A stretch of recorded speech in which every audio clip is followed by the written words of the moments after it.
শিক্ষার্থীবৃন্দ, কেমন আছো তোমরা? আশা রাখি ভালো আছো। আজকে আমি আমার অনলাইন ক্লাস ইংরেজি সেকেন্ড পেপারে তোমাদের স্বাগতম জানাচ্ছি, আমার নবম দশম শ্রেণীর ছাত্রছাত্রীদেরকে। চলো আমরা ক্লাসটি আজকে শুরু করি। আমি কি পড়াচ্ছিলাম তোমাদের? ন্যারেশনের আমি কতগুলি নিয়ম তোমাদেরকে দেখাচ্ছিলাম, বলছিলাম সেন্টেন্স লিখতে। বাসায় লিখেছো? প্র্যাকটিস করেছো? বাসায় তোমরা অবশ্যই করবে। ন্যারেশন আমরা পড়েছিলাম, বেসিক আইডিয়া অফ ন্যারেশন, তারপর ন্যারেশনের 5টা সেন্টেন্সের ন্যারেশন চেঞ্জ হয়। এর মধ্যে আমরা কি শেষ করেছিলাম? অ্যাসারেটিভ, ইন্টারোগেটিভ শুরু করেছিলাম না? ইন্টারোগেটিভের ইয়েস নোর যে নিয়মটা সেটা তোমাদের পড়িয়েছিলাম। আজকে আমরা কি ইন্টারোগেটিভের যে সেকেন্ড রুলটা আছে সেটা পড়বো। সেটা হচ্ছে কি ইন্টারোগেটিভ সেন্টেন্সের দ্বিতীয় rule.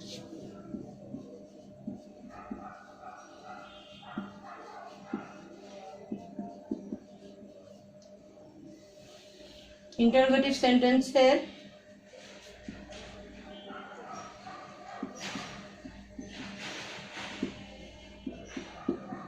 Direct into indirect.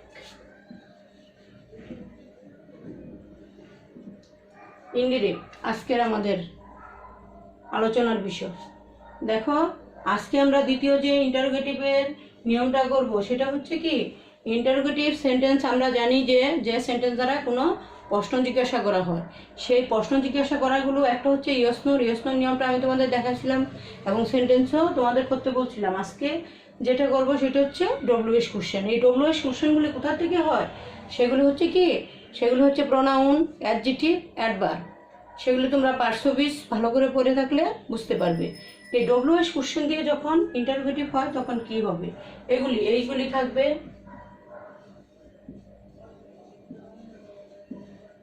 Pronoun, adverb, তারপর হচ্ছে অ্যাডজেক্টিভ।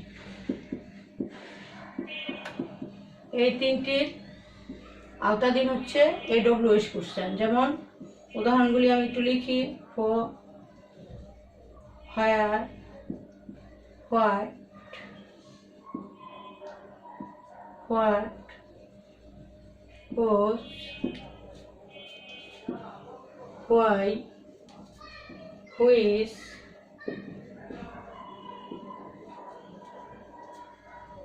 ইত্যাদি ইত্যাদি আরো অনেক আছে। এগুলি প্রত্যেকটা ওয়ার্ড হচ্ছে কি এই প্রোনাউন, অ্যাডভার্ব, অ্যাডজেক্টিভ। দেখবা তোমরা পরে পার্শ্ব বিশ আমাদের প্রত্যেকটা গ্রামারের জন্য খুব ভালো জানতে হয়, কারণ আমরা জানি যে কোনো ইংরেজি লিখতে গেলে আমাদের বলতে গেলে সবই আমাদের পার্শ্ব বিশ। এখন দেখো, এগুলি ইউজ করে দ্বিতীয় রুলটা আমরা যে করব, প্রথমে আমরা কি করব, আমি একটা সেন্টেন্স লিখে তোমাদের দেখাবো।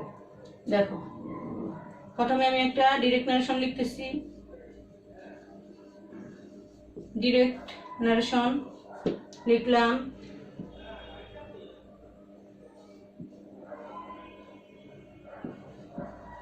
I said to the man, এটা হচ্ছে কি আমাদের রিপিটিং ভার্ব, লেফট সাইড। আর রিপিটেড পিস হবে ও আর ইউ। দেখো, এটা আমি একটা সেন্টেন্স লিখলাম। এটা হচ্ছে আমাদের বাম সাইডটা হচ্ছে কি রিপিটিং ভার্ব, আর ডান সাইডটা হচ্ছে কি রিপিটেড পিচ। আমরা জানি রিপিটেড পিচ এবং রিপিটেড পিচ এবং রিপিটিং ভার্ব, সেটা তোমরা জানো। দেখো, এখানে কি দিয়ে স্টার্ট হয়েছে? রিপিটেড পিচটা ফু দিয়ে। ফু মানে কি কে, এখানে আসছে আমাদের এই যে প্রোনাউন, অ্যাডভার্ব, অ্যাডজেক্টিভ যেগুলি চিহ্নিত, এই ফু দিয়ে। ঠিক আছে? এখন দেখো, এই নিয়মে মানে যখন এগুলি দিয়ে ডব্লিউএস কোশ্চেন দিয়ে শুরু হবে তখন আমাদের ডিরেক্ট ন্যারেশনকে ইনডিরেক্ট করতে হলে কি হবে? দেখো, সেট বার পরিবর্তন হয়ে কি হতে পারে? প্রথম রুলটা আমরা করেছিলাম, আজকে দ্বিতীয় রুলটা দেখো, এটা পরিবর্তন হয়ে হবে কি ওটার মধ্যে আক্সড। এটা পাস্ট, এই জন্য আক্সড। যদি প্রেজেন্ট হইতো তাহলে কি আক্স হতো। আর এই যে টু ফিনিট উঠে যাবে, অবজেক্ট হবে, প্লাস হবে অবজেক্ট। দেখো, কমা উঠে যাবে, কানেক্টর হবে কি, আমরা ওইখানে ইফ ব্যবহার করছিলাম না আমাদের কনজাংশন, এখানে কিন্তু আলাদা কোনো ইফ বা ওটা বসবে না। এখানে কি বসবে? এই ফো নিজে বসবে, মানে ডব্লিউএস করছেন প্রোনাউন অ্যাডভার্ব অ্যাডজেক্টিভ এগুলি নিজে বসে যায়। প্লাস হবে কি ও।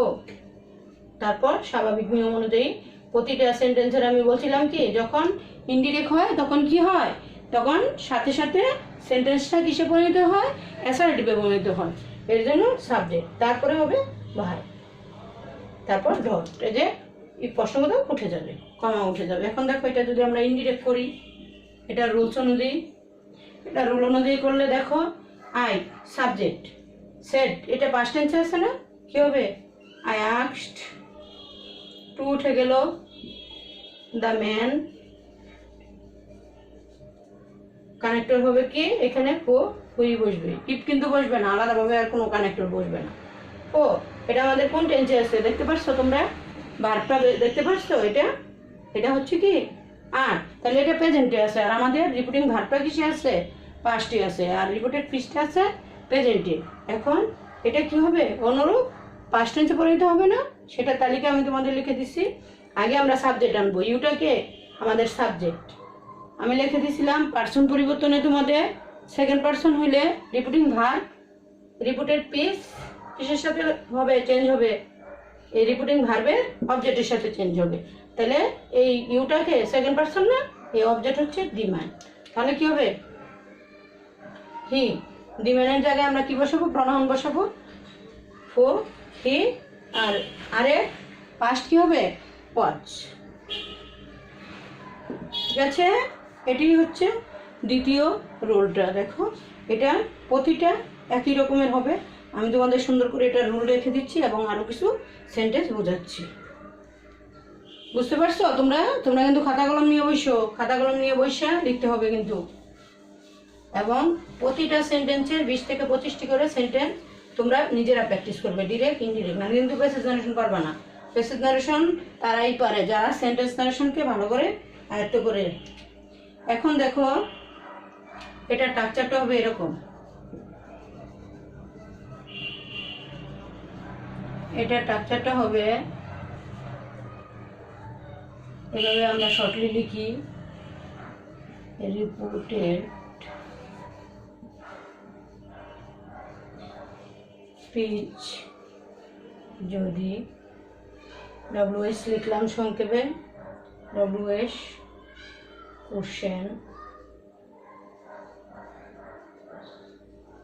কোশ্চেন্স দিয়ে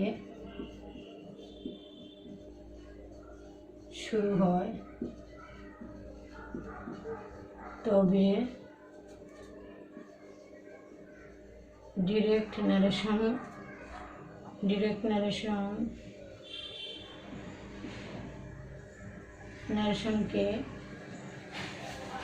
ইনডিরেক্ট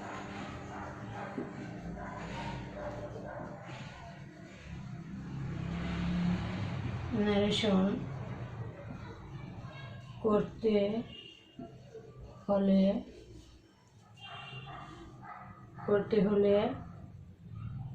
প্রথম সাবজেক্ট, রিপিটিং ভার্বের সাবজেক্ট লিখি, রিপিটিং ভার্বের সাবজেক্ট। এটা তোমরা লিখলেও পারো না লিখলেও পারো, তবুও লিখতে হবে। বাকিটুকু সাবজেক্ট প্লাস হবে কি আক্স অথবা আক্সড, মানে পাস্ট আর প্রেজেন্ট বুঝে লিখবা, প্লাস টু উঠে যাবে, plus object plus WH question,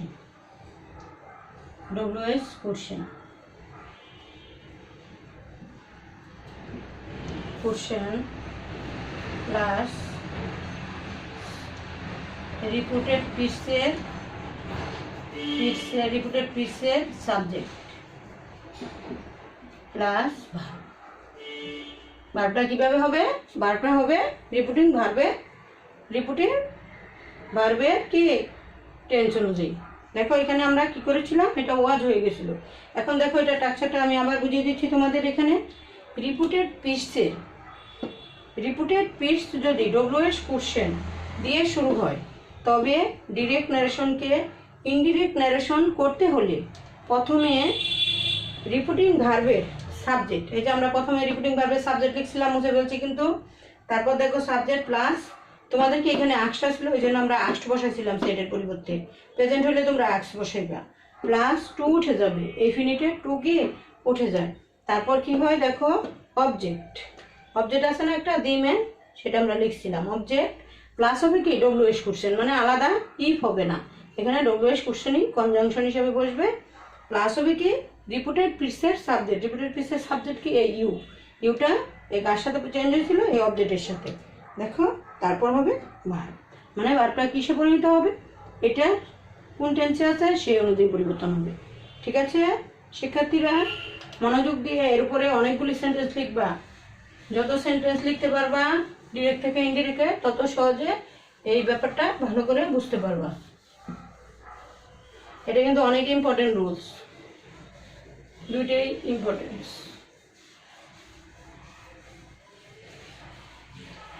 তাহলে শিক্ষার্থীরা আমরা হো, হোয়ার, হোয়াট, হোস, হোয়াই, হুইচ এগুলি কি প্রনাউন, অ্যাডভার্ব, অ্যাডজেক্টিভ এগুলি ইউজ করে আরেকটি সেন্টেন্স আমি তোমাদেরকে দেখাচ্ছি। একই নিয়ম, একই টেন্সের নিয়মও সব এক, আর এগুলি বসায়ও সেই একই নিয়ম, সেটবার পরিবর্তন একই নিয়মে হবে। আরেকটি সেন্টেন্স আমি লিখি, তোমরা দেখো।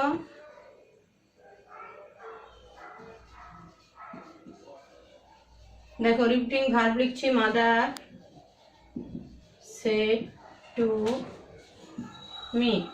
মাদার সেড টু মি, এটা হচ্ছে reporting verb. What are you doing now, এখানে প্রশ্নবোধক করে ইনভার্টেড কমা। এখন দেখো এটা হচ্ছে আমাদের রিপিটিং ভার্ব, এটা রিপিটিং ভার্ব, আর এটা হচ্ছে রিপিটেড স্পিচ। দেখো এটা কি লিখছি, মাদার সেড টু মি, মা আমাকে বললেন। What are you doing now, তুমি এখন কি করছো। তাহলে তোমরা টেন্স ধরতে পারছো। ন্যারেশন করতে হলে যে বিষয়গুলো তোমাদের বেসিকের মধ্যেই আমি শিখেছি, আবার বলতেছি, তোমাদেরকে অবশ্যই সাথে সাথে দুই দিকের মানে রিপিটিং ভার্ব এবং রিপিটেড স্পিচের টেন্স ধরতে হবে এবং পার্সন ধরতে হবে। পার্সন আর টেন্স যদি তুমি ধরে ফেলতে পারো তাহলে তোমার ন্যারেশন অটোতে হয়ে যাবে। আর সাথে তোমাকে ন্যারেশনের বাংলা অর্থ বুঝতে হবে। এই যে সেন্টেন্সটা, সেটা বাংলা অর্থ বুঝতে হবে। এটা কিন্তু বাংলা দ্বিতীয় পত্র বইয়েরই পড়া। বাংলা দ্বিতীয় পত্র বইয়ে কিন্তু তোমাদের উক্তি আছে, সেই উক্তি হচ্ছে ইংরেজি দ্বিতীয় পত্রে কি ন্যারেশন। বাংলা দ্বিতীয় পত্র ভালো করলে ইংরেজি দ্বিতীয় পত্রটাও তোমরা ভালো করে আয়ত্ত করতে পারবে। এখন দেখো এটাকে যদি আমরা ইনডিরেক্ট ন্যারেশন করি তাহলে কি হবে, মাদার সেটবার পাঁচটি আছে, আমরা কি লিখবো আস্কড। পূর্বের সেন্টেন্সে আমি তোমাদের দেখাইছি, টু উঠে যাবে, অবজেক্ট হচ্ছে মি, এই কমা উঠে যাবে, এই কমা উঠে যাবে, আমাদের কি হবে কনজাংশন কি হবে, হোয়াট, ডব্লিউএস কোশ্চেন। মানে ডব্লিউএস কোশ্চেন বলতে এই তিনটাকে বোঝাচ্ছে, প্রনাউন, অ্যাডভার্ব, অ্যাডজেক্টিভ।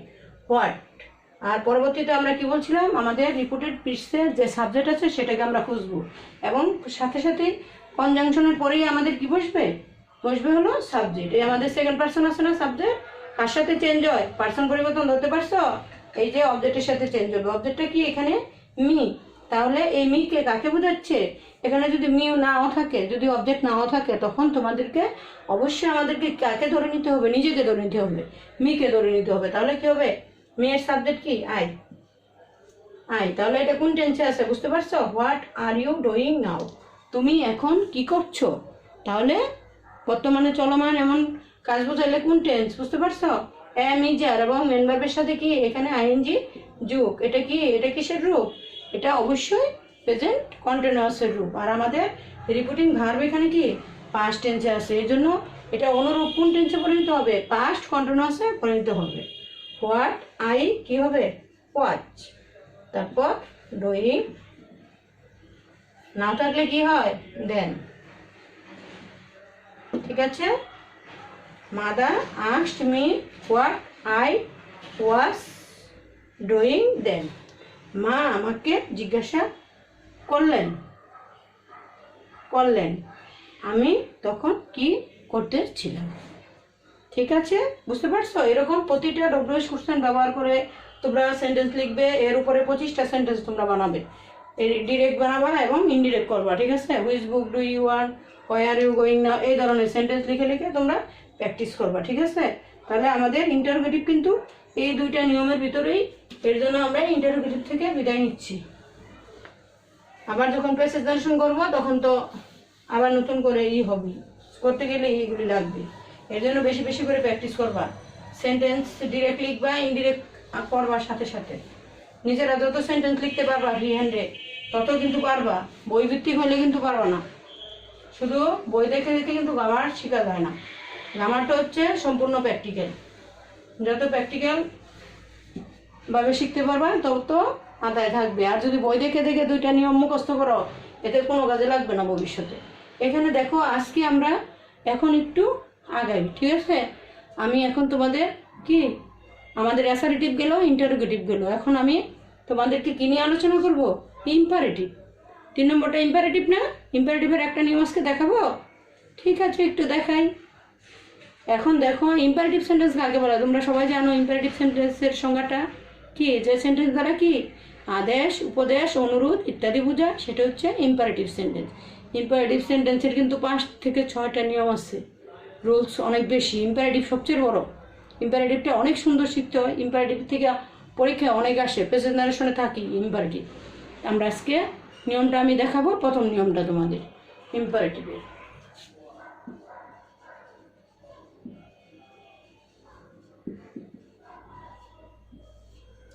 ইম্পারেটিভ সেন্টেন্সের ডিরেক্ট থেকে ইনডিরেক্ট নারেশন। এখন দেখো ইম্পারেটিভ সেন্টেন্সের সংজ্ঞা আমরা বললাম। ইম্পারেটিভ সেন্টেন্সের হয় আদেশ, উপদেশ, অনুরোধ ইত্যাদি, মানে প্রথম সেট বার পরিবর্তন হইয়া এগুলি বসে। দেখায় আমি প্রথমে একটা সেন্টেন্স লিখি, তাহলে তোমরা সহজে বুঝতে পারবা।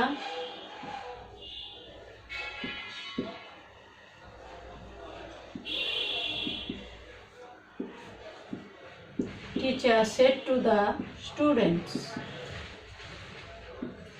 Teacher said to the students,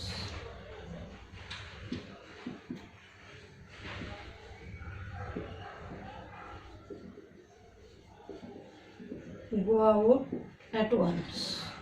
দেখো এটা একটা ইম্পারেটিভ সেন্টেন্স। কেন এটা ইম্পারেটিভ সেন্টেন্স? এটা দেখো রিপিটিং ভার্ব, এটা 1 নম্বর রুলস, খুবই সহজ। এটা 1 নম্বরটা দেখো রিপিটিং ভার্ব, এটা বাম পাশ লেফট সাইড, আর রাইট সাইড হচ্ছে রিপিটেড পিস। প্রত্যেকটা নারেশনেই কিন্তু একই রকম সিস্টেম। এটা কিভাবে আমরা বুঝবো যে ইম্পারেটিভ? ইম্পারেটিভের সংজ্ঞায় তোমরা জানো যে আদেশ, উপদেশ, অনুরোধ ইত্যাদি বোঝায়। আর আমাদের রিপিটেড পিসটা কি দিয়ে শুরু হচ্ছে? Main verb. মেন ভার্বের প্রেজেন্ট ফর্ম দিয়ে কি ইম্পারেটিভ শুরু হয়। এটা হচ্ছে ফার্স্ট ইম্পারেটিভের। ইম্পারেটিভের অনেক রূপ আছে, এর মধ্যে এটা ফার্স্ট রুলস। এখানে ইম্পারেটিভে দেখো সেট বার পরিবর্তন হয়ে এক এক সময় এক একটা বসে। যদি অর্ডার আদেশ করে তখন হয় order,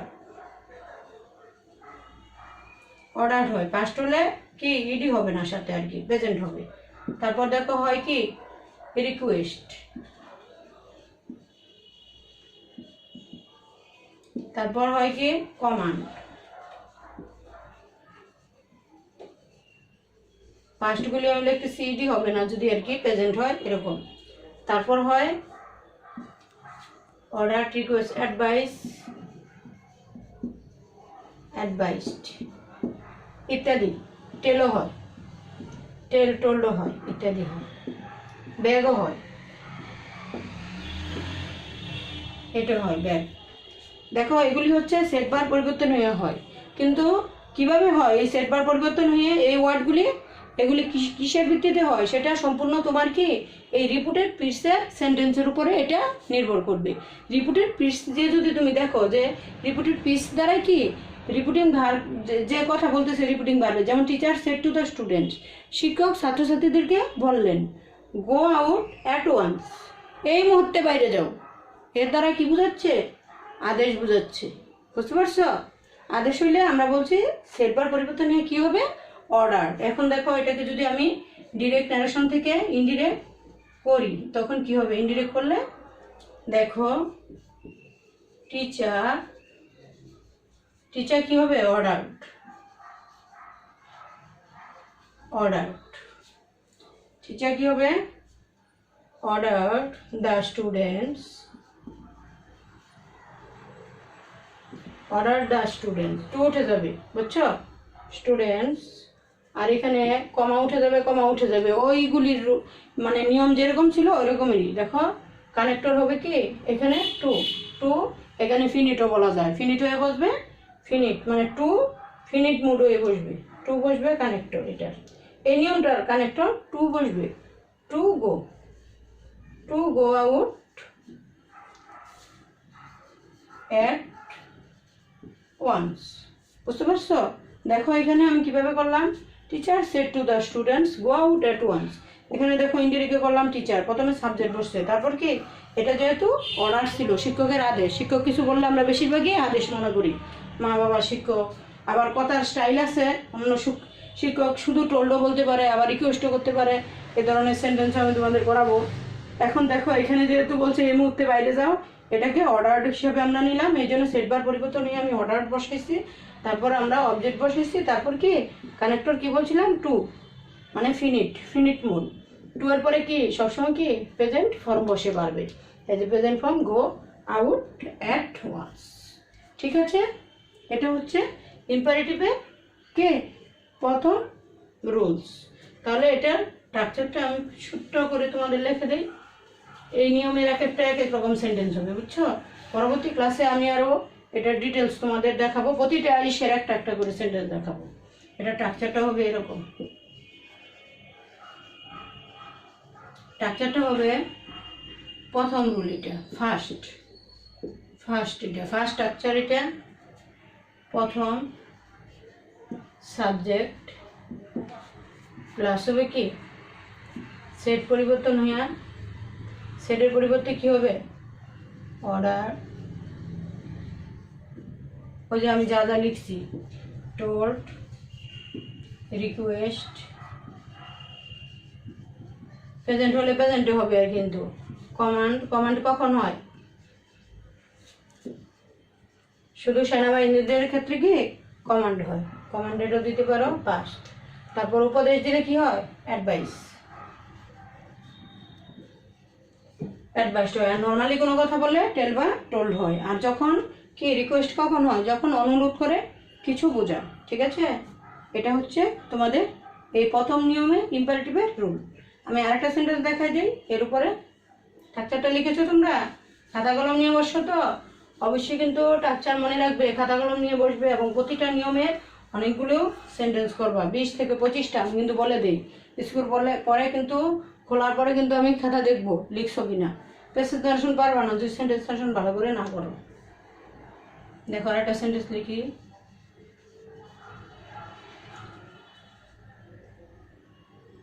teacher said two student, teacher said two student, repeating verb. দেখো এখানে দিলাম প্লিজ গিভ মি এ বুক। দেখো এটা একটা রিপিটেড পিস।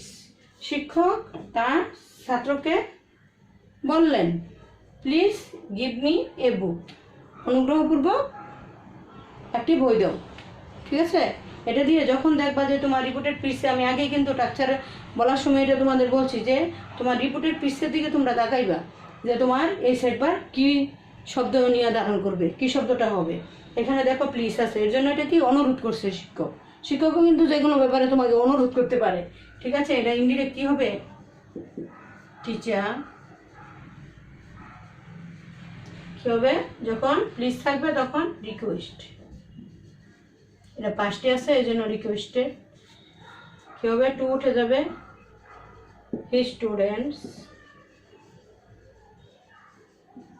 স্টুডেন্ট কমা উঠে যাবে।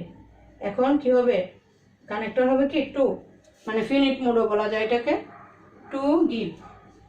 টু এর পরে সবসময় কি মেন ভার্বে প্রেজেন্ট ফর্ম হয়, এই জন্য টু গিভ। এই মিকে প্লিজ গিভ মি এ বুক, এই মিটা হচ্ছে কি অবজেক্ট, এটা কার কথা, এটা টিচারের কথা, তাহলে এটা সাবজেক্টের সাথে চেঞ্জ হবে। তাহলে কি হবে টিচারকে আমরা কি লিখবো হিম, টু গিভ হিম এ বুক। ঠিক আছে, তাহলে তোমরা এই নিয়মের এই যে এই ইম্পারেটিভের যে প্রথম রুলটা আমি লিখলাম আজকে, সেই অনুযায়ী সেট ভার্বের যতগুলো আছে কমান্ড, রিকোয়েস্ট, রিকোয়েস্ট, টোল্ড, তারপর এই কমান্ড, এগুলির উপরে তোমরা কি করবা, প্রতিটা 2টো 3টি 4টি 5টি করে সেন্টেন্স তৈরি করবা। ঠিক আছে শিক্ষার্থীরা, আজকে আমি এখানে আমার অনলাইন ক্লাস শেষ করছি। তোমরা ভালো থেকো, সুস্থ থেকো, বাড়িতে থেকো, আর বেশি বেশি করে পড়া প্র্যাকটিস করো। কিন্তু পড়া অবশ্যই তোমাদের পড়ালেখা প্র্যাকটিস করতে হবে। আমরা কি নারেশন করতেছি না, ডিরেক্ট ইনটু ইনডিরেক্ট, সেরকম তোমাদের কি আমি ডিরেক্ট ক্লাস করাতে পারতেছি না ক্লাসে বসে, কিন্তু ইনডিরেক্ট ক্লাস কিন্তু করাচ্ছি। যদি শেখার ইচ্ছা থাকে আমি এমনভাবেই করানোর চেষ্টা করতেছি যে তোমরা যাতে শিখতে পারো। ঠিক আছে, গুড বাই, ভালো থেকো।